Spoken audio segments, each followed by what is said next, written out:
Salve, salve, gente boa! Bem-vindos ao Wolf Talks. Eu sou Paulinho Vilhena e esse aqui do meu lado dispensa apresentação. O cara que transformou o sonho no império. Hariton Pasquim. E aí, galera, prazer enorme estar aqui com vocês. Acostamento sempre foi mais do que roupa. É um ponto de encontro, é conexão, e esse programa é exatamente isso. Juntar gente que faz acontecer para tocar ideias de verdade. Sejam muito bem-vindos. Obrigado pelo convite. Imagina. Bem-vindos. E hoje a mesa tá mais que especial, hein? A gente tem aqui três caras que construíram impérios em áreas completamente diferentes: marketing, publicidade, saúde, empreendedorismo. Mas que tem uma coisa em comum: nenhum deles pegou atalho. Então a gente vai apresentar a vocês. Do meu lado direito, o cara que saiu do Banco do Brasil para se tornar um dos maiores especialistas em crescimento de empresas do Brasil. Multiplicou em 40 vezes o faturamento de uma das maiores revistas do país, Fernando Miranda, que eu sou teu fã. Obrigado. Aqui do outro lado, um dos médicos que entenderam que a faculdade ensina a cuidar de paciente, mas não ensina a construir negócio. Valide Nábil, Muito prazer. especialista em medicina esportiva e fundador de uma das escolas que forma médicos em empresários. Isso, exatamente. É um prazer, obrigado pelo convite. Espero poder contribuir para todo mundo. Bem-vindo, Valide. E fechando a mesa, Thiago Volpe, nutrólogo, ex-atleta de jiu-jitsu, biohacker, fundador de uma das maiores clínicas de São Paulo e mentor de médicos que querem empreender. Bem-vindo, Volpe. Bom, obrigado pelo convite. Imagina, é um prazer. Fernando, você trocou a estabilidade do banco por um mercado completamente diferente. Como foi essa virada? Vamos lá, minha vida passou por funcionário público, comecei como funcionário público no Banco do Brasil, fiz concurso, já morei no interior do Acre. Você que está assistindo esse programa e for do Acre, comenta aí. Eu sei que não vai ter nenhum comentário, então... Vai ter, lógico que vai ter. Vai que a gente transpõe barreiras. Eu sempre vou nos lugares e falo assim, tem alguém do Acre aí? Eu nunca vi ninguém levantar a mão, nem quando eu tava no Acre. Tô brincando, quando eu tava no Acre, aconteceu. E aí eu saí do banco para poder trabalhar em ONG, testei várias coisas. Eu recebi um convite para ir para XP, né? Na época a XP tinha comprado o Infomoney, trabalhei lá com o Infomoney, fiquei 3 anos na XP. Fui para o BTG, na compra da Exame, de novo, para fazer esse play de educação e mídia. E recentemente tomei a decisão de vestir meu terceiro chapéu de funcionário público, de executivo, e agora de empreendedor e professor de marketing também. Então acho que o meu trabalho agora é muito mais de professor do que de empresário. Eu tenho uma empresa para poder ser professor e ajudar outros empresários, outros executivos a alcançarem resultados que eu já tive na minha carreira, ver se eu consigo replicar essa parada. Então, meu trabalho agora é mais Mestre Yoda e menos Luke Skywalker. Eu tô achando agora as pessoas para matarem o Darth Vader. Não sou eu mais que vou fazer isso. Quantos anos você tem, Fernando? 34. Parece que tem 69. Parece, né?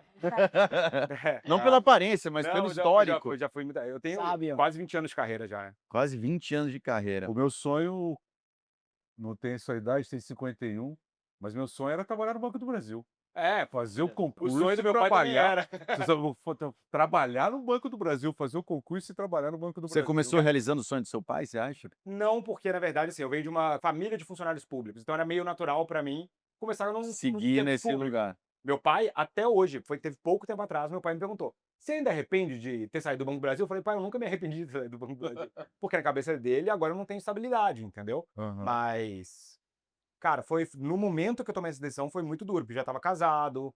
Então, você tá botando a sua vida e a vida da sua esposa um pouco em risco quando você faz isso. Só que eu sabia que eventualmente eu ia acabar nesse lugar aqui, meio de ensinar, de professor, de ter uma escola. As pessoas que eu admiravam estavam mais nesse caminho. Então eu sabia que eu ia caminhar para isso. Quem mais eram as tarde. pessoas que você Tá, admirava? então eu vou te dar uma curiosidade então. Quando eu estava na XP, já tem bastante tempo, deve ter uns 4 anos. Eu joguei no ChatGPT, tava no começo do ChatGPT, eu joguei assim, quem é o maior marqueteiro? Nem foi no ChatGPT, foi no Google. Quem é o maior marqueteiro do mundo? Qual que foi a resposta que o Google me deu? Vocês acham? Philip Kotler. Todo mundo fala Philip Kotler. Eu falei, pô, não é o CMO da Amazon, não é um grande marqueteiro, não é o Steve Jobs. O maior marqueteiro do mundo é um professor. Então, se eu quero me tornar um marqueteiro melhor, talvez o que eu deveria estar fazendo agora é multiplicando o conhecimento que eu tenho. O que eu deveria estar fazendo é consolidando o que eu sei e transformando em metodologia. Porque uma coisa é aplicar para mim. Será que se outras pessoas aplicarem o que eu sei, isso funciona? E aí que vem um grande marqueteiro. Não é o cara que faz 1 ou 2 truques de mágica. É o cara que consegue criar uma metodologia que você consegue replicar em vários lugares. como o Kotler, como os outros grandes marqueteiros. E aí, quando eu virei essa chave, eu falei, pô, é por esse caminho que eu quero seguir. Então, hoje eu me inspiro mais num Kotler até do que talvez nos grandes nomes empresariais que a gente pensa. Tiago, você tem uma frase que é bem conhecida, que eu citei aqui. A faculdade te ensinou a ser médico, mas ninguém te ensinou a ser empresário. O que você é os dois hoje? E o que você fez, você e Valide resolveram fazer para ensinar a faculdade a se tornar uma, não só uma escola, mas um empreendedorismo, né? Você está no campo realmente ativamente. Eu acho que esse caminho todo médico vai ter que percorrer em algum momento. E, basicamente, a gente vê tudo que nós fizemos para chegar em uma clínica grande. Chegou um momento da minha vida que eu entendi que para ser um médico melhor, para me tornar empresário, que não adiantava eu dar um bom atendimento dentro da minha sala, mas o paciente chegava, a minha recepção não cuidava bem dele, que não adiantava eu prescrever o melhor tratamento, sendo que dali a uma semana, 2 semanas, ninguém ia entrar em contato com ele para saber: "Tá indo tudo bem?". Então, quando eu pensei: "Como que eu consigo ajudar mais o meu paciente?", e eu percebi que várias coisas que eu precisava fazer eram as mesmas coisas que um empresário precisa fazer para ajudar mais o cliente dele. Então, quando eu falo médico e empresário, às vezes as pessoas até pensam que é antagônico. Não é. O médico precisa fazer o que existe de melhor para o seu paciente e o empresário precisa fazer o de melhor para o seu cliente. A partir daí eu peguei tudo que eu fiz, o caminho que me trouxe até aqui, os erros que cometi também para afastá-los desses erros e transformei na minha mentoria, que é a Médico Empresário. A médico empresário, então, nasce no intuito de ajudar doutores, doutoras a transformar o negócio de cuidado humano em um cuidado, maior ainda através de uma solução empresarial. Exatamente. Então você pega o 360 de uma clínica e resolve pontuar cada uma dos segmentos, cada um dos funcionários, em como agir, em como se responsabilizar pelo atendimento. Exato. Isso veio quase como uma resposta, tá? Porque o Espaço Volpi, ele é muito conhecido por ter formado muitos médicos. Já passaram mais de 30 médicos por lá. E quem foram os primeiros mentorados? Os primeiros médicos que eu coloquei para trabalhar para mim dentro do Espaço Volpi. Perfeito. E eu ensinando eles, olha, como é que eu consigo captar um paciente novo? Eu falava, olha, para mim deu certo isso, deu errado aquilo. Como que eu consigo entregar mais valor para o meu paciente? Eu falava, olha, deu certo isso, deu certo aquilo. Então eu fui ensinando os médicos. Quando eu abri a mentoria, foi 2024, eu já tinha formado carteira de 30 pessoas. Então hoje 11 continuam comigo. Então basicamente foi pegar o que eu ensinava dentro do Espaço Volpi e passar para pessoas que estavam fora do Espaço Volpi. E olha que coisa curiosa, é impressionante o quanto eu aprendi nesse processo. De Não e ensinar. de ensinar.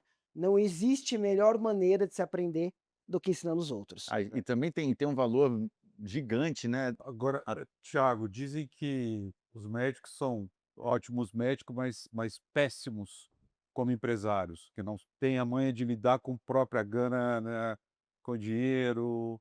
Como é que é isso? É isso que você ensina?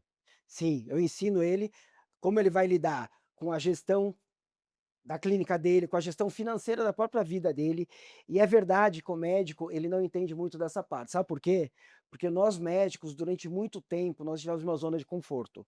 A pessoa, ao ser médico, para ela meio que estava garantida que ela ia ter um bom salário, que ela ia ser, no mínimo, classe média alta. Isso ficou garantido para os médicos por muito tempo. Então ele não via aquela necessidade. Ele podia ter otimizado muito a empresa que ele tinha, ele podia ter otimizado a gestão financeira da vida dele, mas ele estava confortável. O que está acontecendo hoje? A cada dia abre novas faculdades de medicina. Se eu não me engano, nesse ano foram aprovadas 70 faculdades, é um número próximo disso. Ou seja, o médico está começando a perceber que ele não vai ter mais esse sucesso garantido. Ao não ter esse sucesso garantido, ele está começando a prestar atenção.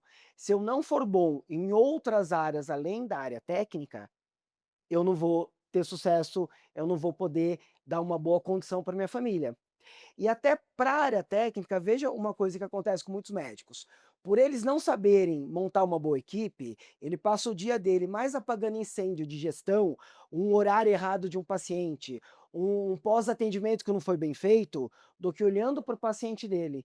Eu, quando estou no meu consultório com o meu paciente, tem uma pessoa na minha frente. Eu não preciso pensar em mais nada. Eu não preciso pensar se o próximo paciente está sendo pesado adequadamente, se o paciente que passou na semana passada, se ele está conseguindo seguir o tratamento. Por quê? Porque eu tenho uma equipe que pensa por mim. Tanto que eu falo, a mentoria não é para o médico, é para a clínica do médico. Eu dou aula para o nutricionista do médico, eu dou aula para a secretária do médico, eu dou aula para o comercial do médico, não eu propriamente, eu tenho minha equipe dando aula para a equipe do médico. Porque a partir do momento que o médico tem a tranquilidade, ele consegue prestar mais atenção no paciente dele. E olha outra coisa que eu percebi com o passar do tempo. Quando o médico sabe fazer a gestão da clínica dele, né, ele vai conseguir trabalhar ali e ele vai conseguir ter um retorno financeiro da profissão dele. Todas as pessoas buscam isso. E a partir do momento que o médico dominou como ele consegue ter esse retorno financeiro fazendo as coisas corretas, ele evita chamar, que eu chamo de empurroterapia. Tem muito médico que hoje, no intuito de ter um melhor resultado financeiro, o cara começa a prescrever para os pacientes de tudo, né. Então você chega lá, às vezes você não precisaria de muitas coisas, e o cara vai canetar um monte de coisa para você. Então eu digo o seguinte, não adianta você falar: "Ah, o médico vai ser um sacerdote", não, todo profissional, ele quer ter um retorno financeiro maior da clínica dele, da empresa dele.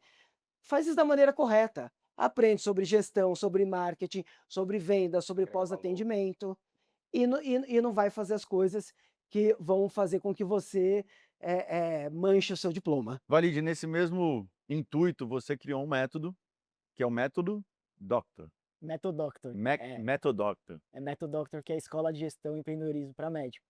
E no teu caso, qual foi enfim, a lacuna que você viu que estava desestabilizada, que precisava ser ocupada e que não existia, que estava ali? O que que eu vejo, né, dentro da medicina? O médico, ele se escuda muito atrás da profissão. Hum, Então, sempre desde a faculdade, isso desde antes da faculdade, né, então, a medicina ela sempre foi supervalorizada, né, então, eu, único médico entre 5 irmãos, minha mãe pegava: "Ah, isso aqui antes de entrar na faculdade, isso aqui já vai fazer medicina". Isso vai criando uma supervalorização da um ego profissão, mais inflado. mas também a gente tem que a gente, sei lá, há de convirmos que o médico é uma pessoa que salva vidas, vamos pensar E o assim, é bombeiro? importante, com certeza. O O bombeiro, engenheiro evita catástrofe. todos, mas dentro de um padrão social, o médico é essa figura que recebe essa importância maior. E Sim, aí você entendeu isso como uma falha do sistema na verdade ou da sim. sociedade? O médico, ele tem que ter uma responsabilidade maior, mas eu acho que a medicina, ela é uma profissão como as Como outra outras. qualquer. E o médico, ele costuma se escudar atrás da medicina e esquece que ele pode ter outras possibilidades. Eu falo para o médico que a medicina, ela é só uma ferramenta na sua mão. Você pode ter outras ferramentas. Então, aprender a vender, aprender a fazer marketing. Muita gente tem a ideia de que a medicina é uma ONG.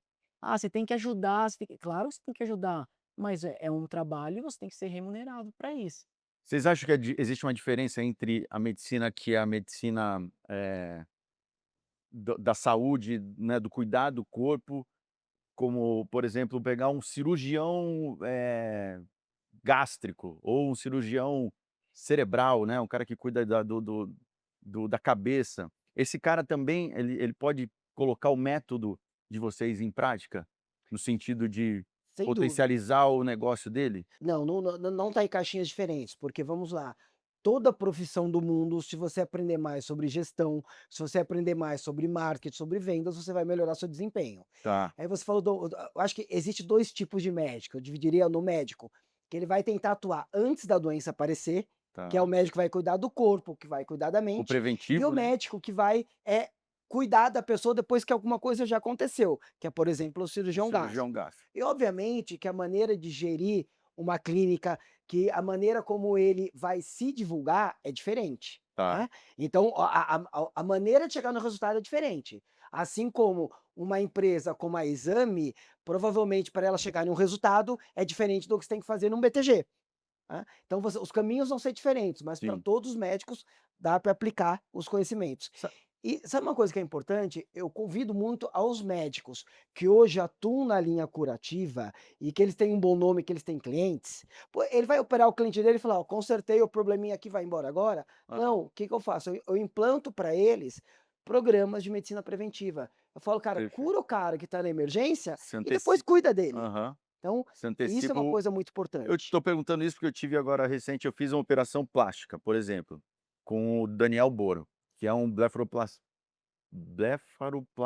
Blefaroplastia.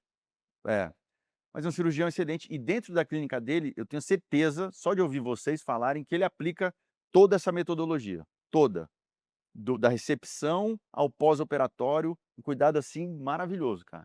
Excelente, excelente, não é merchan, mas é indicação para quem pesquisa uma solução. Já eu tive agora no camping, que é o lugar que eu frequento desde a minha infância, encontrei um outro amigo que é um pica das galáxias de cirurgia, eh parte de intestino, estômago. E aí ele falou assim: "Cara, eu tive dentro", ele falou assim: "O cara que te atendeu, o Daniel, ele foi meu aluno na na na parte de cirurgia, né, Cirurgia geral. na cirurgia geral. E ele tá fazendo um trabalho incrível, né". Eu falei: "Cara, ele tá fazendo um trabalho excelente". Ele falou aí ele me falou, esse amigo Rodrigo, falou: "Eu não consigo fazer esse tipo de trabalho". Eu falei: "Mas por que você não consegue?". "Eu não consigo me expor, eu não sei falar desse jeito, eu não consigo articular dessa forma". Eu falei: "Mas tem pessoas que podem ajudar". Entra naquele E ponto de que existe ele põe a medicina como um pedestal, ou sei lá, a medicina como a única ferramenta dele e não dá abertura para aprender novas habilidades, para que a medicina que ele faz, apareça para potencialize-se. mais gente. Então não basta ele ser um ótimo cirurgião, ele tem que aparecer e parecer, né. Mas e o cara que fala assim: "Eu não consigo falar, não consigo articular, não consigo", existe aí tem um curso Vamos lá. teatral, vamos dizer, para falar, para se colocar em público, Primeiro porque primeiro uma coisa importante, ele conseguia operar antes de alguém ensinar ele a operar? acredito que ele aprendeu Ele através do aprendeu, ele não professor. sabia antes, né. Sim, Ou seja, às vezes, pô, não sei falar, é só aprender, assim como ele aprendeu cirurgia. É mais fácil falar do que fazer uma cirurgia, não concorda? sim. E existe curso de teatro sim, vou dar um exemplo. Há muitos anos atrás, uns 15 anos atrás, eu já era um médico, estava começando a ser conhecido, e alguns dos meus pacientes falaram o seguinte para mim, falaram: "Ó, Thiago, você quando você fala em público, você é um pouco travado". Eu falei: "Tá, como que eu melhoro isso?". Eu fui procurar melhorar. Fiz o curso de teatro para executivos da FAP, tá, Maravilhoso. gostei, depois fiz uma Cunaíma, para Pô, tentar melhorar um maravilhoso e meio. pouco, e ainda depois de algum tempo, como eu gostei, eu vou filmar meu paciente, ele falou para mim o seguinte: "Faz 6 meses lá da minha escola", Aqui em e São eu fui Paulo, lá, aqui em São na Paulo, Eldorado. exato, ali no exatamente. E você fez alguma peça teatral? Não cheguei a fazer peça teatral, Ah, não cheguei a mas fazer. deve ser Chegou um massa. determinado momento que, assim, eu me dedico muito para minha profissão. Hoje, né, eu tenho a minha clínica, ali com os meus 11 médicos, eu tenho uma mentoria que está com 104 médicos, não sobra tempo para muito mais coisa, Sim. né. E agora, em especial, eu estou tendo que arrumar tempo, porque eu estou com uma filha de 18 dias. Mas voltando Glória. Coisa boa. Amém. voltando, o cirurgião é só ele estar disposto a aprender. E aí eu trago aquele conceito do mindset, de evolução e do mindset fixo, né. Existem pessoas que elas acham: "Bom, eu não vou aprender mais nada", como o Valide falou: "Pô, sou médico e tá bom". E existe aquela pessoa que vai falar o seguinte: "Tá, eu sou médico, eu quero ter mais sucesso, o que eu preciso fazer?". Isso é uma trava, né, tem gente que coloca a câmera, o cara não consegue o Mas é próprio prática, celular, né. isso é É prática. prática, mas é o que eu falo pra ele: "Você tem que sair daí", eu falo pra "Cara, você é bonita, você precisa sair de trás disso, você precisa colocar tua cara, você tem que aparecer, você tem que convidar as pessoas para vir na tua loja, para vir no seu evento, Usar dessa usar de toda essa artimanha que você tem para mas vender". isso é uma era, né. É uma nova era, Cara, assim, mas, dos donos, assim, acho que se tornou um ativo muito grande, os donos dos próprios negócios, né, os colocar a doutores, cara. colocar a cara e falar assim: "Meu irmão, aqui ó, esse copo aqui, com essa água, eu que fiz. Eu sei a qualidade dessa água, eu sei a qualidade desse vidro, eu sei a qualidade de todos os minerais que estão envolvidos nesse copo". É muito melhor você Muito vender melhor, assim, muito né. mais fácil. Você está contando a tua história, você está falando do que você sabe. Sim, Eu tenho visitado muitos pontos de venda e qual que é a dor? O cara, porque passa a ser a dor do médico, de qualquer um. Todo mundo está esperando o milagre. O cliente cair bater dentro. lá na porta e O pedir um cliente. Não existe mais isso. Você ficar esperando por aquele meio até 10 anos atrás, que nós somos acostumados, o cara tinha clínica, não existiam a quantidade de faculdades que tem hoje, não se formava-se tanto médicos como hoje, não se tinha tantas lojas como hoje, não tinha tanta gente boa como o Fernando falando na internet. tem um Era sonho, fácil, você Fernando. ficava ali esperando. Você ficava esperando. Estava tudo certo. Hoje não, se você não tiver outros canais, se você não tiver outras propostas de venda, você não vai vender, você vai morrer. E aí não importa se o cara tem 30, 20, 50. 40. Se ele estiver na zona de conforto dele, Vai sentar na mão. ele tá ferrado. Eu, no início da carreira, peguei um dia eu dormi num hotel de um turco, ele me deu vários conselhos, e um deles foi: "Meu filho, faça como um médico, nunca pare de estudar, porque o dia que você parar de estudar sobre o seu negócio, sobre a sua gestão, sobre o seu cliente, você vai Vai ficar pra falir, trás. vai quebrar, você vai ficar para trás". É. Sabe, Bom, a gente Eu só fazer um comentário sobre isso, que tem uma frase muito poderosa do Adam Mosseri, que é o CEO do Instagram, né, que é o chefão, é o cara que sabe qual Reels foi compartilhado para quem, quantas vezes você viu cada coisa, que ele fala que ele tá vendo uma mudança cultural, em que as instituições estão perdendo força e as pessoas estão ganhando poder. Pessoal, né? Então, hoje em dia, o Partido Republicano é menor do que o Trump, né? Então, o cara vota no Trump. E aí o Trump ele vai lá e ele fala na rede social dele. endossa o Ele republicano. não usa mais o porta-voz para fazer isso. A marca Cristiano Ronaldo talvez seja a maior marca de futebol que tem, e ele tem mais seguidores nas redes sociais. O canal de mídia dele é maior do que a ESPN, o Real Madrid e o Barcelona juntos. Puta que pariu. Então você vê uma coisa, uma mudança cultural. E aí vem o Mark Zuckerberg, que é o 01 da internet, e ele fala: cara, é uma mudança cultural. Hoje, as figuras culturais mais relevantes são os criadores de redes sociais. Então, o que ele pega e fala é basicamente o seguinte: hoje, se a Deolane vai presa, tem gente que vai pra porta da cadeia e tentar soltar ela lá. O CPF tá valendo mais que o CNPJ. Principalmente quando se fala de marca, porque a conexão é muito maior. E aí, por que a pessoa não grava, então, sabendo? Todo mundo sabe disso. Porque a pessoa tem o medo do julgamento. A pessoa tem medo, eu sou um médico, eu tenho toda uma postura, eu tenho toda uma autoridade, que aí eu vou postar um vídeo, vai ter 1000 views, e aí meus colegas de medicina falam: ih, olha lá, que babaca, tá querendo virar blogueiro. É a necessidade de aprovação. É a necessidade de Tá. aprovação. E E também a pessoa só consegue virar criador de conteúdo quando ela desliga isso e fala assim: ah, tô nem aí, vou só postar. Entendeu? Quando ela consegue desligar esse julgamento, tanto interior, de que tem que dar certo, quanto o julgamento dos outros, que ela fala assim. Porque na real, as pessoas não julgam tanto quanto a gente acha que ela vai julgar. Quem mais julga a gente é a gente mesmo, entendeu? E também foda-se o julgamento, né? Exato. É porque, na verdade, as pessoas acham que vão ser julgadas e nem são. Entendeu? Esse que é o pior. O cara fala assim, não é tão importante. E mesmo o cara que vai julgar, ele vai olhar seu Reels e falar: nossa, que babaca, o Fernando tá querendo virar criador de conteúdo. E passou o Reels, acabou. Durou 2 segundos, entendeu? Não é tão. ele cabuloso. julga a atitude, A né? galera acha que vai virar Ninguém espera- piada num grupo de. Não vai, entendeu? Ninguém espera mais o jornal, né? Exato. mas o médico se preocupa muito com isso. Exato. E sabe que uma coisa que existe uma geração de médicos que ela vai se dar muito mal. Porque uma geração anterior, aquele médico hoje tem 60 anos, ele formou a carteira dele, ele já tem a carteira dele e ele não vai perder essa carteira. Existe um médico que hoje está entre 30 e 45 anos, que ele ainda acha que a medicina funciona daquela maneira antiga. Eu vou ter minha carteira e ninguém vai me amassar. Só que o médico que está com menos de 30, ele não está com medo desse julgamento. Não. Ele Tá nasceu. acelerando. Ele nasceu, ele É. já foi no restaurante com a mãe e com o pai e tinha um iPad na frente dele. Exatamente. Então, essa geração aí, 30, 40, esse 30, 50 anos, é uma geração que ela não vai ter o sucesso da geração anterior a ela, e no momento que vai chegar a vez dele de ter sucesso, o cara com menos de Vou- 30 vai tomar o vai sucesso chegar. dele. Então tem Vai porque chegar mais informado, com mais articulação. exato, uma pesquisa incrível eu vi que um percentual grande, acho que era mais de 30% dos alunos que estão entrando em medicina USP hoje, se pergunta: "Você está entrando em medicina USP para quê?" "Porque eu quero empreender na área de saúde." Não é ser médico, ele não quer é ser empreender na área de saúde. É usar a autoridade da medicina para Genial. fazer um Exato, negócio. exato. Então, o que eu gosto de falar para os médicos: cara, sai da zona de conforto, porque senão o seu futuro não vai ser um futuro que você vai poder ter qualidade de Vai vida, trabalhar pro médico retorno empreendedor. financeiro e reconhecimento, porque todos nós queremos médico, a gente quer ter reconhecimento. Sim. Eu adoro quando você fala: pô, o médico é um cara que salva vidas. Eu adoro ouvir isso, tá? Então é algo que o Valide até falou, do ego. Talvez eu tenha um pouco, eu adoro pensar: cara, eu modifico muito a vida das Pô, pessoas. mas eu quando subo num palco eu quero ser aplaudido. Exato. Só que eu também quero modificar a vida das pessoas, ajudar as pessoas, Através da mas nossa quero ter função. retorno financeiro, Claro, quero ter qualidade de vida, né. claro. Então é isso. E esse médico dessa faixa etária tem Tem que que tomar se ligar. Agora uma pergunta sobre a medicina em geral. Eu lembro que até algum pouco tempo atrás existia uma barreira para esse posicionamento na internet, né? De determinados CRMs ou CRM.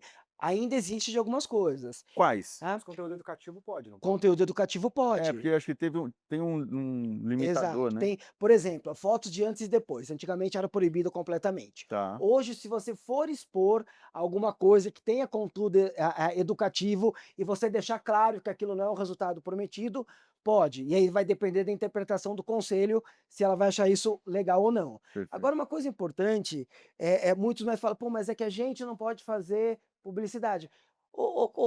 O advogado pode? O advogado tem restrições também. Sim, Cada área tem algum tipo de restrição. Quando você vai fazer uma propaganda, existe algumas regras também. Então regra tem para todo mundo. Posta as regras, você tem que ganhar o jogo nas regras do jogo. tá. Eu passei, por exemplo, tô dando exemplos meus, porque acho que fica, né, fico isento de julgamentos. Eu fiz o transplante capilar. O transplante capilar que eu fiz 4 vezes, a gente estava conversando isso, 3 vezes anteriores, foi uma catástrofe. Não tinha foto do cara lá falando assim: "Olha, meu processo é um sucesso". E eu fui lá. Eu botei na minha cabeça o fracasso que foi o serviço do cara, por exemplo.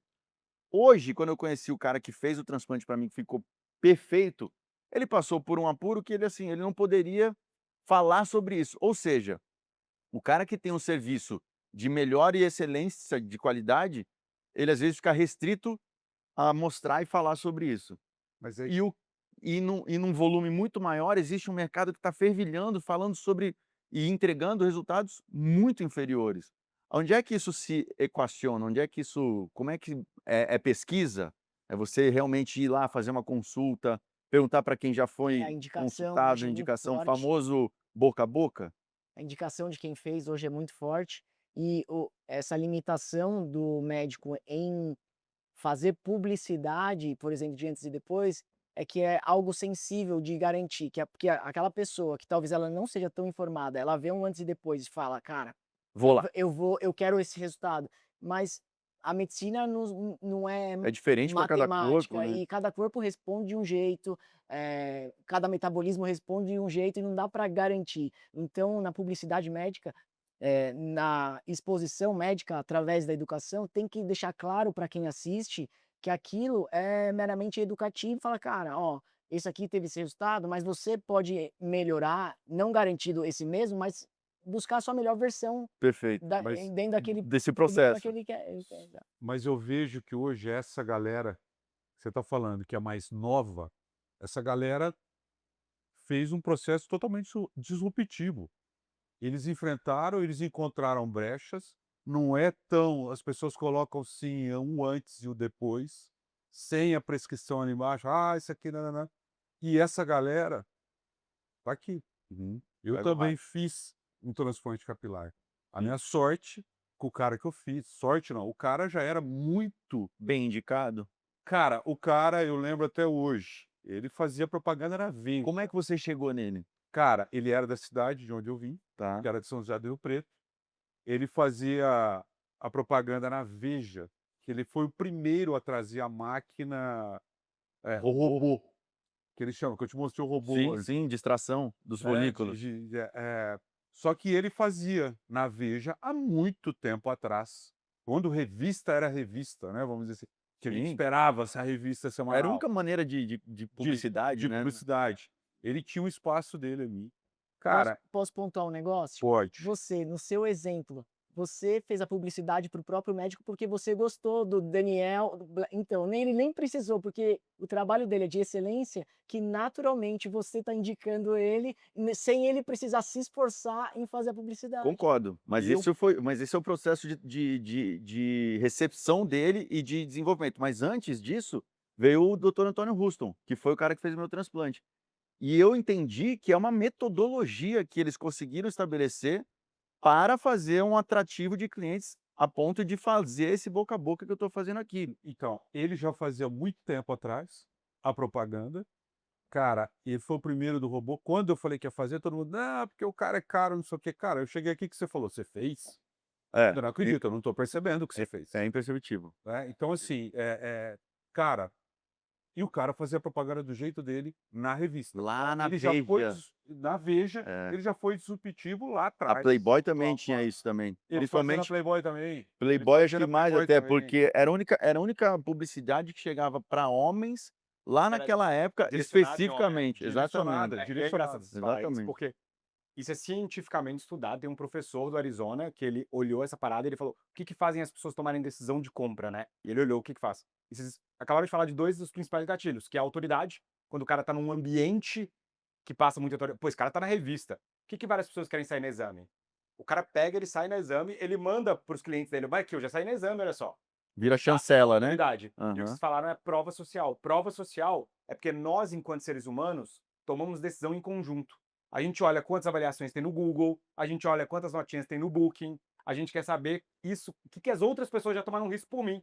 Tá. Eu não quero tomar o risco, outra pessoa já tomou. Então, quando você chega e fala, eu fui lá no Volpe e gostei, fala, opa, não sou eu que tô tomando risco. Tá validado por Só alguém que que um já grande passou. problema é que as pessoas desperdiçam isso. Às vezes o cara tem vários clientes satisfeitos e ele não mostra isso pra ninguém. Então, toda vez que eu vou vender uma mentoria, um curso, alguma coisa, a primeira coisa que eu falo é assim, galera, eu não tenho 3 depoimentos, eu tenho eu passo 10 páginas de pessoas que tiveram resultado.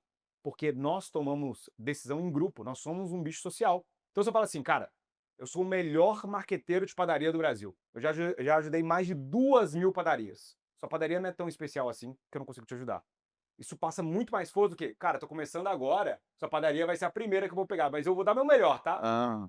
Foi esse método que você usou no exame? Pra estourar 40 vezes mais Então, aí que o... vem a vantagem. A Exame, ela já tinha uma autoridade muito grande. Por que o André Esteves, pra mim o maior empresário do Brasil, vai lá e compra a Exame? O cara tem bilhões, ele podia comprar o que ele quiser, já tem 2 Ele vinícolas comprou já, o que já era grande. porque já tinha autoridade. Isso não tem como comprar. Se alguém te der R$1 bilhão agora, você não faz um Exame. Porque a Exame teve 50 Tempo, né, anos de vida. História. de história que ela foi construindo presença de marca na cabeça de todo mundo. Teu pai lia, tu lembra do teu pai lendo Exame, você lembrava que os empresários mais tops saíam na capa da Exame. Até hoje, a revista tem uma publicação muito menor. Até hoje, sair na capa da Exame é o Oscar do empreendedorismo brasileiro. Cara, saiu na capa da Exame. Eu lembro da minha mãe falando pequeno, que um dia, filho, você pode sair na capa da Exame. E jabá? Tem jabá? Tem, mas nunca na capa. A capa é uma coisa meio igreja e estado, assim, entendeu? Aham. Só qual que é o ponto principal disso aqui? O André Esteves vem, compra, o BTG compra a Exame, tem toda essa autoridade. E como é que a Exame e todos os veículos de mídia se monetizam? Publicidade. Claro. E ela tinha um bom negócio de publicidade. O Mas... que eu consegui trazer? Eu consegui trazer um outro viés, que é a educação. Então, se você já tem 15 milhões de leitores únicos estudando sobre negócios ali, qual que é o próximo passo? que Funil ele já vai tá te dar? feito, né? Tá feito. Então eu peguei lá, onde que foi a grande sacada, assim, né? Que não foi eu sozinho, óbvio, teve uma equipe, só para validar aqui que não é o Fernando Gênio, né? Talvez eu seja um pouco gênio, tô brincando. Alô, Mas equipe? exato. Mais ou Não, menos mas aqui, ó. metade exato. Eu fico brincando nas palavras e falo assim: você acha que multiplicou 20 vezes só porque eu sou um gênio? Sim, foi por causa disso. Mas, basicamente, a gente pegou lá, tinha uma editoria, que é uma editoria de sustentabilidade, e aí eu faço a constatação óbvia de, cara, e se a gente tivesse um MBA em sustentabilidade? Porque o cara já está aqui lendo sobre sustentabilidade. Vamos oferecer um MBA. Quem que a gente faz? Chama o IBMEC. IBMEC, você monta um MBA de sustentabilidade pra gente? Monto. Me dá uma comissão? Dou. Coloca. Aí vem uma parada. Onde foi a grande mudança da Exame? Começa uma editoria a crescer pra caramba. Qual que é o nome dessa editoria? Inteligência Artificial. E aí, por eu ser um veículo de mídia, eu peguei antes de todo mundo. Eu fui. Você não deixou cair nessa cilada. Aí, quando a galera começou a pegar a inteligência artificial, eu falei: vamos criar um MBA de inteligência artificial para negócios. Que é o que o executivo quer. Cara, talvez seja um dos produtos educacionais mais vendidos da história do Brasil. Qual o número, sabe? Cara, não posso abrir exatamente o número, vamos falar que tá na casa de centenas de milhões Ô, de reais. louco! Se multiplicar por 0,1 dá bilhão! Mas é na casa de centenas de milhões de reais. Por quê? Porque a Exame já tinha muita autoridade. E eu lembro que tinha um anúncio que a gente fez que era maravilhoso. Esse anúncio. Até o acho que Burger dos King ia ficar com momentos- inveja. Ia ficar com inveja. Foi um dos grandes momentos de genialidade da minha carreira publicitária, que foi quando eu cheguei e falei assim: a Exame já te fez 3 alertas e eu jogava 3 capas. A chegada do computador, a chegada da internet e a chegada das redes sociais. Eu falei: eu tô te fazendo o 4º alerta. E das últimas 3 vezes você ignorou. Você vai ignorar de novo? Toma. E aí o cara fala: cara, é verdade. Eu perdi a internet, eu perdi o computador, eu não vou perder a inteligência artificial. E aí a galera entrava muito forte. Porra. Então acho que a sacada foi de ler o mercado. O que é marketing? Antecipar o... Porque a galera já percebeu que todo mundo fala de marketing? Todo mundo aqui fala de marketing. Mas se eu perguntar o que é marketing, ninguém define? Pô, E nem o que fazer. não, mas mais simples. O que significa a palavra marketing? Né? Não, o que significa, ninguém sabe. Ninguém né? sabe. E, E fazer mais difícil ainda. não, e Marketing. o que fazer nesse mundo do jeito que está hoje, com o IA, com não sei o que. Cara, não mas sabe eu vou, se é eu real, vou se te não falar, é. isso aqui que a gente tá fazendo é marketing. Para acostamento, Sim. é um grande marketing. Sim. Parabéns. Você acha que não é? Porque Ah, É publicidade. não. Por que eu vou te falar que Publicidade tem é diferente? Marketing é estudo de mercado. Mercadologia. Mercadologia é estudo. O que é marketing? Marketing é você estudar tão bem o seu cliente, estudar tão bem o seu mercado, que você cria um produto que se vende sozinho. O que eu fiz no exame não foi ser gênio. Foi olhar para o meu mercado e falar, pô, todo mundo querendo saber de A, eu só vou criar um produto que atende essa demanda. Isso aqui que você faz é o quê? Eu estou pegando um produto que atende uma demanda e estou mostrando para ele, eu existo. Os dois são muito importantes. Mas o marketing em si você fez lá no começo. Quando você falou, cara, falta uma marca de roupa que cumpre esse papel, que chega para essas pessoas. O marketing é muito mais profundo. Isso era sobrevivência, né? Exato. Mas aí veio o Drucker e ele fala, o Peter Drucker, que é o avô do marketing, veio antes do Kotler, né? O Kotler fala que o Drucker tá acima dele, ele fala, cara, o mais importante para o marketing é conversar com o seu cliente, é entender o seu mercado e criar algo que É a gera valor de verdade para esse cara. Falando em marketing, assim, a pessoa que chega lá para trocar uma ideia contigo, fala assim, cara, eu quero emagrecer, eu quero ficar bem, eu quero ficar forte. Qual que é o primeiro erro que essa mesma pessoa comete nessa intenção de fazer um marketing pessoal, de dizer, ah, eu vou me dedicar, eu vou fazer tudo acontecer para conseguir emagrecer, chegar no shape, pá! Qual o primeiro erro que ela comete? A gente precisa identificar o porquê, né? Para saber se o que ela quer é de fato o que ela precisa, né? Então, a pessoa quer melhorar a composição corporal. Tá, mas você tá precisando melhorar a composição corporal? Beleza, vamos criar uma estratégia onde você está agora no ponto A e te levar ao ponto B. E a estratégia é o passo a passo, né, que precisa ser feito para ela chegar lá. O grande erro que tem, Recorrente. cara, as pessoas querem abraçar o mundo, elas querem o resultado do dia para a noite e Mas não acabam. dá para perder 30 quilos em uma semana? Em uma Depende semana? que membro você quer cortar, né? Exato, cortar uma perna dá, né? E o grande desafio de melhorar a composição corporal tá, de fato, em manter essa pessoa engajada no processo. Às vezes ela até começa a fazer algo que vai levar ela ao resultado, mas só que ela simplesmente para no meio do caminho e acha que não está dando certo. Sim. Então é um processo. Cara, né? eu vejo que hoje todas as profissões e muita gente está muito banalizado, né? Existem profissionais de todos os jeitos. Minha esposa é nutricionista. Uhum.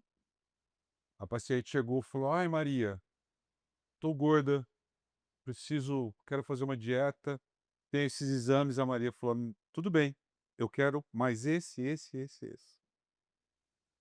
Não, Maria, mas faz os outros para mim. Fez e pegou. A Maria diagnosticou ela e ainda falou para ela: procura o seu médico. Ela era transplantada de um rim há 15 anos Caramba. por um erro médico. E a Maria, com os exames que ela pediu, sem essa história de chegar, porque você chega um nutricionista, ó, quero emagrecer, faz isso, pede meia dúzia de exame, nem olha o que você tem direito. A Maria falou: não, calma, vamos fazer isso. Falou: ó, tem irregularidades aqui, leva para o seu médico. Ela estava prestes a perder o segundo rim. Olha só. Rolou. Então, assim, aí você vê o depoimento que ela fez para Maria, né, de que Deus coloque mais médicos como você, mais médicas como você no mundo. Então, assim, eu acho que está tudo muito banalizado. E eu vou te fazer uma pergunta que eu vejo muito hoje. Eu falo, as pessoas leem 3 livros e saem dando palestra. Sai falando, né? Não tem uma história, como você contou. Banco do Brasil, XP, resolvi empreender, né? Como ele falou, comecei do zero, vim na clínica, comecei a ver as dores, e agora eu estou ajudando as pessoas a melhorar a gestão do negócio, a cuidar das pessoas, né? Como ele falou, chega aqui, não, me dá o exame, o que é que você quer? Espera aí, o corpo tá legal, não é isso, deixa eu olhar aqui, o que está te faltando de vitamina ou coisa e tal. O que você enxerga hoje, Fernando, desse monte de gente falando um monte de coisa que só está escrita em livros, sem a história, Autoridade, sem sem ter autoridade suado, no sem ter assunto, suado. sem ter vivido o assunto. É engraçado que a gente acabou de voltar da China, né? Tava eu e o Mateuzinho na China. E aí uma das coisas que a guia conta pra gente que a gente achou curioso é que na China é proibido você comentar alguns assuntos sem diploma. Então você não pode falar sobre nutrição se você não for nutricionista. Você não pode falar de saúde se você não for médico. Você não vai falar de direito do consumidor se você não for advogado e assim por diante. E aí eu postei isso nas minhas redes sociais e todo mundo disse: é isso aí! Tem que acabar com esses caras. Então, a minha visão é que naturalmente, o mercado ele se autorregula com o tempo. Ele leva um tempo para se autorregular, Sim. mas ele se autorregula. No começo da internet, era muito fácil fazer isso. Você lia lá um livro, eu lembro da minha mãe falando isso. Tinha uma guru da internet que literalmente ela tinha centenas de milhares de views lendo um livro de outro cara e comentando em cima. E aí minha mãe ficava revoltada. Eu também consigo ler um livro. Eu falava, por que você não vai lá e lê um livro? Ela falou, não sei. Porque não é tão simples assim. E aí essa pessoa hoje já não tem mais audiência. Hoje ela não se sustenta mais, eu sei quem é a pessoa. Então, no caso, o que eu tô querendo mostrar aqui? Essa parada, no curto prazo, você consegue enganar algumas pessoas. No longo Milhares prazo, e às vezes milhões. só que no longo prazo você não consegue. Isso cai. Então, o resultado no tempo, como não vai se tentando, vai caindo. Vou dar um exemplo. Todo mundo aqui sabe uma marca ou outra que antigamente rodava anúncio pra caramba, tava em todos os lugares. Pode ser uma marca de nutrição, às vezes que tinha um programa de marketing multinível. Pode ser uma marca de finanças que às vezes prometia resultado milionário e hoje ninguém vê mais. Não se sustenta. Agora você vai ver um BTG Pactual, que eu tenho muito orgulho de ter passado por lá. Quase 60 anos de banco. Você ter 60 anos de negócio e valer cento e tantos bilhões de reais, você precisa de consistência. Marca se constrói fazendo uma promessa e cumprindo aquela promessa. Toda vez que você cumpre uma promessa, aquilo gera uma marca na cabeça da pessoa. Qual que é a marca da Coca-Cola? É difícil de pensar, né? A gente vai falar, sei lá, Abra Felicidade, seu slogan. A marca da Coca-Cola é disponibilidade. Ao ponto que você vai num restaurante e que todo mundo faz isso, chega lá, já pede Coca Zero e nem olha o cardápio. Quando não tem Coca Zero, você fica puto com o restaurante, não com a Coca, já reparou? Aham. Essa bosta desse restaurante não tem nem Coca. Porque a Coca-Cola te fez uma marca que ela é sempre disponível. Qual é a marca Volpe, Fernando? Transformar vidas, tanto de pacientes quanto de médicos. Se essa é a promessa dele e alguém vai lá e não tem a vida transformada, isso destrói a marca. Então, por isso, tu tem que tomar muito cuidado com a sua promessa. Quando eu prometo, por exemplo, lá, que eu vou ajudar o cara a dobrar o tamanho da empresa dele, eu tenho que tomar muito cuidado, porque se o cara vem e cresce 50%, ele fala assim, mas você não Não cumpriu dobrei. sua promessa. É. O cara cresceu 50%, mas eu não dobrei. Mas Quer dobrar? você tem essa. Hoje minha promessa é dobrar o negócio do cara. Ousado, né? Ah, eu acho que é. Bom, você já Mas se arrumou o você cliente. tá Aí já arrumei o cumprindo. cliente, né? Já arrumou o cliente, ó. Mas- Se você olhar para ali, vai mas é arrumar por mais quê? um monte. Aqui arrumou dois, Porque três, o já tem grande, quatro. Já tem o quatro grande clientes negócio não aqui. é esse. Eu vou falar uma coisa muito ousada. Dobrar o negócio não é a parte mais difícil.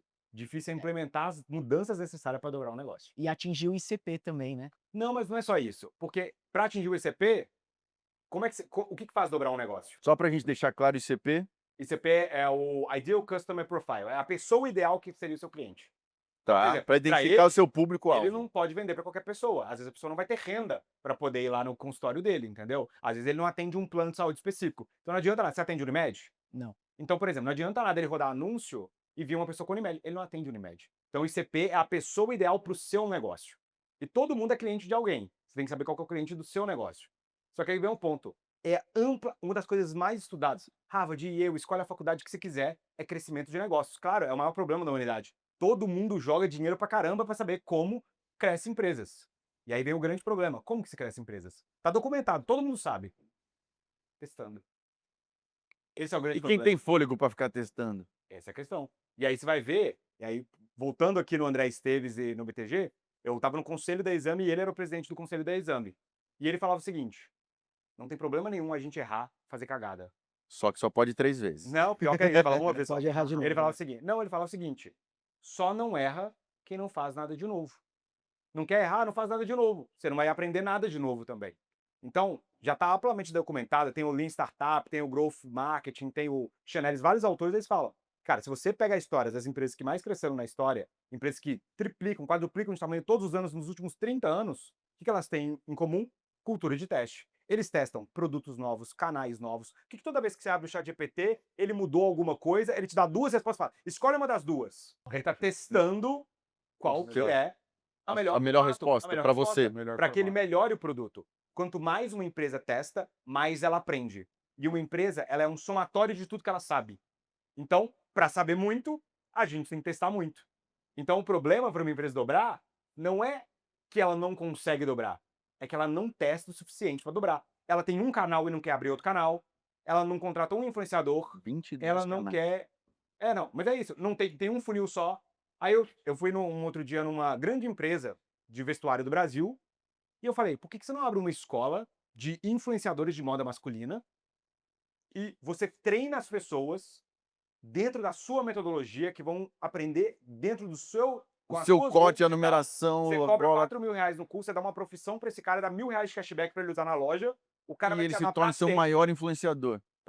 Caraca, nunca tinha pensado nisso. É um novo canal. Pode ser que dobre, pode ser que aumente 20%. A questão é, Pode ser Vai que não sair dê do certo, mesmo lugar. mas testou. testou. Entendeu? Então, no final das contas, o que faz a empresa dobrar é algum canal, algum produto que tá aí fora. Toda empresa tem alguma coisa aí fora que pode dobrar seu resultado. Pro Google, talvez vai ser inteligência artificial. Pro Facebook, foi o Instagram. Se ele não tivesse comprado Instagram, onde que eu ia estar o Facebook hoje? Se ele não tivesse comprado o WhatsApp? É um teste. Aí todo mundo fala, nossa, o Mark Zuckerberg é gênio, comprou o Instagram, comprou o Comprou WhatsApp. 300 empresas. E as outras 400 empresas que ele cobrou que deram errado? Tudo bem. É como se fosse uma grande corrida de cavalos. A diferença é que numa corrida de cavalos, eu só posso apostar em um cavalo. Aqui eu aposto em todos. Aquele que dispara na frente, eu vou lá e dobro a aposta. Agora, Essa que é a graça. deixa eu colocar um ponto.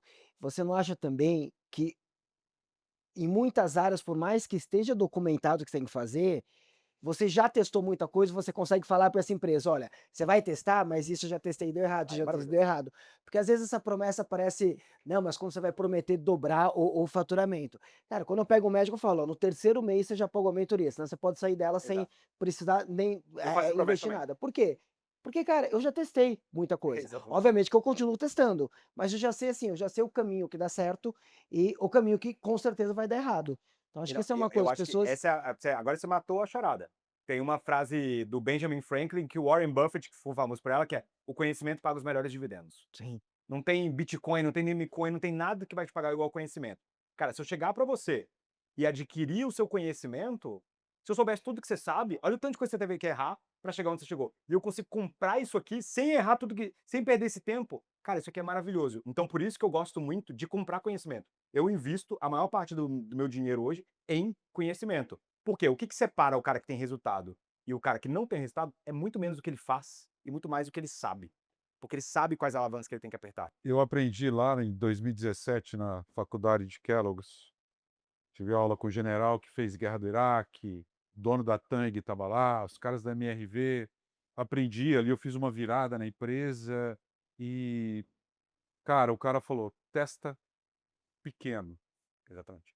Você não precisa testar tudo de uma vez. Testa pequeno, deu certo? Aumenta, deu certo? É literalmente. Implanta. É o piloto, né? A peça piloto. Essa é a É o coisa piloto. mais documentada da história dos negócios. MVP. Né? É a única coisa que é amplamente documentada e que todo grande professor de negócio todo mundo vai concordar: método científico aplicado a crescimento. Você parte de uma observação, elabora uma hipótese e testa. E aí E você eu- vê se está certo ou errado. É o MVP? MVP, o mínimo produto viável. Mínimo É a forma produto mais viável. barata de testar.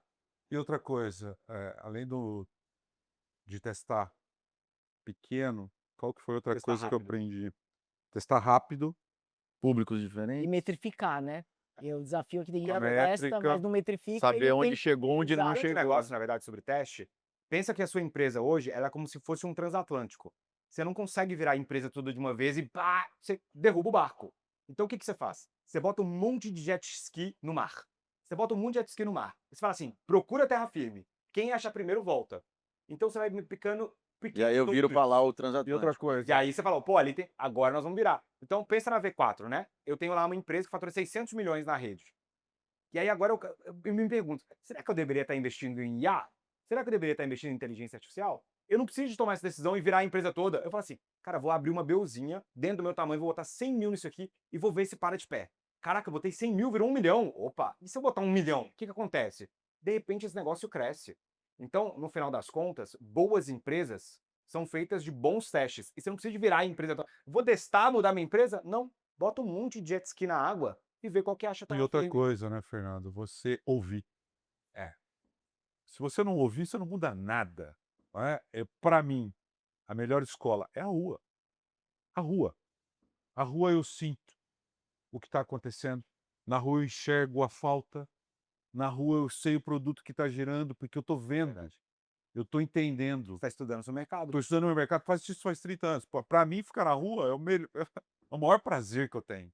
Conversando com o meu cliente, sabendo o que está acontecendo, ele me pede os buracos do mercado. Está faltando isso, está faltando isso, está faltando isso. E não adianta. Eu já coloquei pessoas para fazer isso. Se não for você, Cara, A escuta é eu outra, né? nasci para isso. Entendeu? Tenho pessoas qualificadíssimas comigo. Mas é Só que eles diferente. não têm esse dom, vamos dizer, que eu tenho de ouvir, de perceber, saber para onde eu vou e o que eu tenho que fazer, o que eu tenho que buscar. E o teu cliente vai olhar e falar assim: "Pô, é o dono que está aqui". Ele vai se Cara, abrir muito mais, ele vai se sentir muito mais confiante em trazer, né, os problemas, as necessidades para o cara que é a solução do problema dele. outra coisa, Paulinho, eu fui em lugar que eu atendi há 32 anos atrás. Ah, é legal pra caramba, Visitar na moral. cliente que eu via a filha dela na loja, Pequeno. 3 anos de calcinha andando dentro da loja. Virou uma moça, casada, com filhos. Cara, É também isso, validar a essa história, né. emoção de você encontrar as pessoas, de você abraçar, de você falar para elas o tanto que você é grato por tudo que ela te fez, porque ela te ajudou. Pô, chegar no lugar que tinha dinheiro para comer, toma aqui. Ó, acabou meu dinheiro. Só não vai comprar, mas paga 2 à vista para eu pelo menos dormir e comer amanhã. E a pessoa te ajudar e você poder voltar lá e lembrar da história, agradecer a pessoa. Pô, Isso é a rua, né. é Essa rua, é cara, a é a rua, é a história história. ordinária da rua. Esse é o marketing, é o estudo do mercado. Você está indo lá e conversando com o seu cliente, entendendo qual que é a dor dele. Bom, estamos chegando no verão e no final desse nosso episódio, eu queria agora entender com vocês, assim, pô, é uma estação do ano que vocês gostam? Sem dúvida. Qual que é qual que é o qual que é o teu maior prazer no verão, Thiago? Viajar.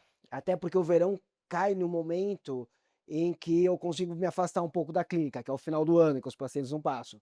Então já tá para mim sempre essa questão, viajar, praia, roupas mais leves, não estar vestido com um terno, poder realmente relaxar. Relaxar. Tem Exato. uma viagem perfeita para o seu verão? Minha viagem perfeita para o meu verão, vamos lá. Acho que atualmente a viagem perfeita é com a minha família, com a minha filha. Gosto muito de campo, já gostei muito de praia, hoje é muito ir para o campo. Então minha viagem perfeita é estar com a minha família, com amigos no campo. Delícia. Para você, né, tirar férias existe ou é só mudar de cenário? Eu acho que depende. Porque, na verdade, se o cara é empreendedor, ele nunca tira férias, porque ele tá sempre pensando, é aquele cara que senta na barraca da praia e fica, cara, quanto que esse cara fatura, hein? Esse cara vende tantos coco, me cobrou R$ 100 a cadeira e tal, e ele, Você "Pá, tá já querendo virar talvez eu sócio da deveria, da exatamente, eu barraquinha, deveria ter uma entendeu? Você barraquinha." sabe que eu acho que isso faz um Ócio pouco da criativo. da idade. Você Eu já já não faz fui aí? assim: "Não, eu não quero fazer mais conta nenhuma, pô, É, do pode ser. cara". Você Mas, por chega exemplo, lá eu sou uma pessoa que parece até meio loucura isso. Eu me considero semi-aposentado. No sentido de que eu faço o que eu gosto, com as pessoas que eu gosto, no momento que eu gosto. Então, hoje eu não trabalho mais por uma obrigação de tipo assim, ah, meu Deus, eu tenho que ir lá gravar um programa. Eu faço só o que eu gosto. Então, eu me considero semi-aposentado. E aí eu posso simplesmente chegar lá e falar, cara, quer saber? Eu vou ficar 15 dias em Portugal, porque eu quero, entendeu? E tá lá e trabalhando, respondendo e pensando em casos e estudando. Pô, eu fui pra China agora a trabalho, fiquei 20 dias na China. Mas eu me diverti horrores, cara. Eu estava trabalhando, eu estava pesquisando, eu estava visitando a empresa, fui lá no Alibaba, fui nas empresas, mas eu estava me divertindo Relaxado. horrores. Então, eu sinto que, na verdade, aí eu não sei se as pessoas concordam ou discordam. Eu não acredito nessa divisão ah, vida pessoal e trabalho. Pra mim, eu tenho a minha vida. E eu vivo ela de tal maneira que eu gosto de todas as partes Ela dela. integra tudo. Eu O gosto de todas as pessoal, partes dela. como diria Eu o sei que não é a Faustão. realidade de todo mundo ainda, mas aí eu volto na coisa do teste. Eu gostaria de continuar testando até achar algo que realmente me faz feliz e consegue me pagar. E essa coisa existe, tá? Eu sei que para muitas pessoas que estão ouvindo, às vezes fala assim, cara, é impossível. Se trabalho fosse bom, eu não pagava. Cara, tem muita coisa que paga e é bom sim, Mas você entendeu? tá buscando isso ainda hoje? Não, não, hoje eu já encontrei. Ah, tá. Propósito, né? Quando encontra propósito. propósito naquilo que Exato. faz, vê como, pô, o trabalho é uma ferramenta para você cumprir seu propósito, então acho que fica mais leve, né? Para Exato. os que têm essa sinergia de desfrute com o trabalho, né? Exato. E aí, se eu quiser marcar um tênis 9 horas da manhã, eu vou marcar isso. Você joga? Entendeu? Agora eu tô começando no tênis. Tá desafiado. Ixi, pode falar Valide. isso em qualquer lugar, né? Que a galera fala. É, porque jogar tênis. Pra você, qual o seu verão Cara, eu perfeito? adoro praia, adoro pô, O viajar. cara tem um shape perfeito, claro que ele adora praia, entendeu? Aí você fica- Ah, mas você não vai pra praia por causa da barriga? O cara chega lá, Da não, mas eu falo assim, sacada, da tá lá, sacada. projeto ele fica o ano todo esperando. Fazer uma arrasta pra cima. Ele fica o ano todo esperando chegar o verão pra ele poder ir pra praia e postar as fotos. Ele fica assim, cara, tô quase chegando na hora de postar. Agora, Deve postar TBT o ano todo, tá? Entendeu? afinal de contas, você tem o melhor resultado. Sai aqui, a sacada, põe uma arrasta pra cima. Exato. Não, Mas é uma viagem perfeita pra você Cara, desfrutar. eu tenho a oportunidade de ir para Portugal quase todo mês, porque eu estou abrindo uma clínica lá. Legal. Então, eu gosto de estar lá, tanto em clima frio, mas também o verão europeu também é uma É bom, né? delícia. Mas o verão aqui no Brasil também é maravilhoso. Viajar é sempre bom, gente. Já já é sempre bom. Maravilhoso. Bom, a gente está chegando no fim, mas antes de ir embora, tem um ritual aqui no Wolf Talks que todo mundo que passa por essa mesa responde a essa mesma pergunta. Seguinte, se o verão fosse uma estrada, o que você não deixaria de levar no banco do passageiro? O esposa, sem dúvida. Não tem nem que pensar. Até Aliás, porque se eu se falou outra respondesse coisa. diferente, outra coisa. imagina só, né? Nem me pergunta Ah, Não ia mais. ser mais verão. Você, Total. Fernando. Com certeza, a minha família, a minha prioridade. Eu sigo quase aquela viés lá do Joel J. Para mim é Deus, família e trabalho. Eu nunca inverto essa ordem. Então, para mim, tá sempre que eu posso estar conectado com o meu Criador, sempre que eu posso estar conectado com a minha família, e essa é uma das formas que eu me conecto com o meu Criador, é o que eu gosto de fazer. Então, eu acho que esse, para mim, é o ápice da minha felicidade, assim, com certeza. Sem sombra de dúvida. Todo mundo família pra Não, caramba. Agora quem vai depois- responder diferente? Imagina, Agora depois que eu começo exato, com a Ele esposa, começou com a esposa. acho que Tinha que seria levar um negócio- livro, o uma que caneta você de mão dada. pediria para a Não, sua pô. esposa segurar? Não é melhor? O Era. que você colocaria no banco do passageiro junto com a sua esposa? Melhor. Agora vai Porque senão responder. ninguém vai conseguir Meu responder. filho, Precisa mudar pra- Exato. Pra ninguém vai próxima a conseguir gente responder. muda. Senão não foi. Bom, eu colocaria no banco do passageiro junto com a minha esposa livros. Eu gosto muito de ler. Para mim é um prazer tá lendo de muito bom? grande. Cara, eu leio muito livro ligado à área médica Aham. e livros de ficção também, tá? Cara, Recomendo um bom para nós. bom da área médica, Peter Attia, Outlive, exatamente, tá? É muito bom, fala sobre longevidade. Tá. E na parte da ficção, eu gosto muito do livro do Ken Follett. Eu acabei de terminar uma trilogia que ele conta toda a história do século XX, e desde a Primeira Guerra Mundial, a Segunda e a Guerra Fria. É o Ken Follett, é um autor fantástico, esse de Legal. ficção. Muito bom. Você indica um livro. Bom, deixa eu pensar. Eu tô lendo agora um livro muito bom que chama Call to Create, né? Chamado para Criar, que também é um livro mais religioso, mas ele fala que Deus principalmente, ele se apresenta como criador, né? E então nós, enquanto seres humanos, a gente é chamado a criar. E toda vez que a gente cria, nós, empreendedores, criamos algo novo, a gente tá honrando ele, porque ele criou tudo. Então é uma forma muito legal de olhar para o mundo, de conectar a espiritualidade e empreendedorismo. E eu tô lendo também a biografia do Rockefeller, que é o primeiro bilionário da história, e é muito boa a história dele também. Ele era um cara que usava muita dívida, alavancagem, muito corajoso, extremamente cristão também. Por mais curioso que isso pareça, né? O cara é mega capitalista lá, mas ele era mega cristão. Então eu tô gostando bastante de ler esses dois ao mesmo tempo. Haja fé para alavancar na dívida, né? E você? Cara, eu Jota? também tô lendo um Nossa, livro haja cristão que chama Eles Irão Além de Você. Fala com um olhar de liderança aos olhos de Jesus, é muito interessante que você pegar o principal líder aí da... Então é isso, pessoal. Quero agradecer em nome da Acostamento a vocês por essa troca, por esse papo. E para você que está do outro lado, esse aqui foi o Wolf Talks. Obrigado por estar com a gente mais uma vez e nos vemos na próxima parada. Bora!